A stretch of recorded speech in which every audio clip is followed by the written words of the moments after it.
नमस्कार दोस्तों, आज का हमारा टॉपिक है क्रैंक ऑफ रेडिएशन। ये हमारा जो एग्ज़ाम में क्वेश्चन आता है, कई बार 4 मार्क्स का या 2 मार्क्स का पूछ लिया जाता है, तो उस हिसाब से ही मैंने ये प्रिपेयर किया है। तो this radiation is produced by charge particle moving with the speed greater than the speed of light in A dielectric medium. आपने कभी सुना था कि आपका जो है स्पीड ऑफ लाइट से भी कुछ मूव कर सकता है? तो हाँ, मूव कर सकता है। तो ये क्रैंक ऑफ रेडिएशन में क्या होता है, जब एक चार्ज पार्टिकल जो है स्पीड ऑफ लाइट से भी ज़्यादा तेज़ से डाइलेक्ट्रिक मीडियम में ट्रैवल करता है, तो वो जो है क्रैंक ऑफ रेडिएशंस एमिट करता है। तो आगे देखते हैं क्या लिखा है। The fast moving particles through passing through the material medium excites the electron to higher energy level. जब वो इलेक्ट्रॉन से टकराता है मटेरियल मीडियम में, वो एक्साइट कर देता है उसकी एनर्जी को। Upon returning to their ground state the molecule re emit some photon. वो जब तक ग्राउंड स्टेट पे आता है तब तक वो एक एमिट कर देता है फोटोन को। उसी को हम क्या बोलते हैं, उस रेडिएशन को हम बोलते हैं crank of radiation. And according to Huygens principle wave moves out spherically. जो हाइजेन प्रिंसिपल बोलता है कि हमारी जो वेव्स होती हैं वो स्फेरिकली मूव करती हैं, और जो डिवाइस सेंसिटिव होते हैं इस रेडिएशन के उनको बोलते हैं क्रैंक ऑफ डिटेक्टर। मतलब जो क्रैंक ऑफ डिटेक्टर का काम करता है, क्रैंक ऑफ रेडिएशंस को पता लगाता है कहाँ पे है वो। अब ये मैंने आपको डायग्राम बताती हूँ।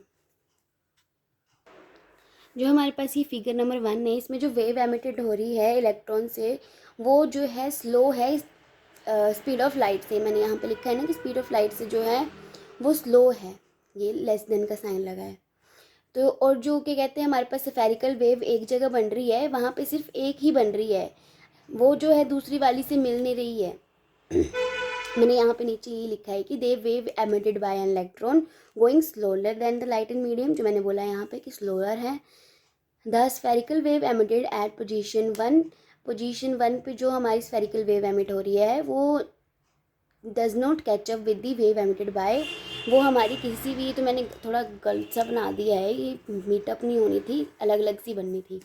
वाइल जब हमारी जो हम क्रैंक ऑफ रेडिएशन के बारे में देखते हैं, तो वो जो है हमारी स्फेरिकल जो है बड़ी सारी से मिल रही होती हैं। मैंने आपको यहाँ पे दिखाया है ना, मिल रही होती हैं, मीटअप हो रहा है यहाँ पे जो स्पीड ऑफ लाइट जो है उससे भी ज़्यादा तेज़ी से जाती हैं वो। The wave emitted by electron going faster than the light in medium, यही मैंने बोला अभी।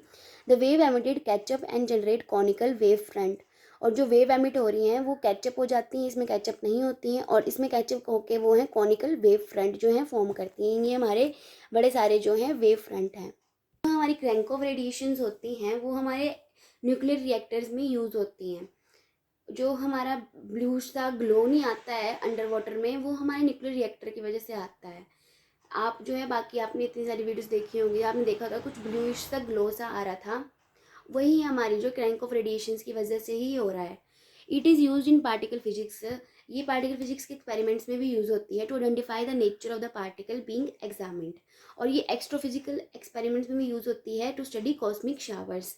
ये थी हमारी crank of radiations. Thank you.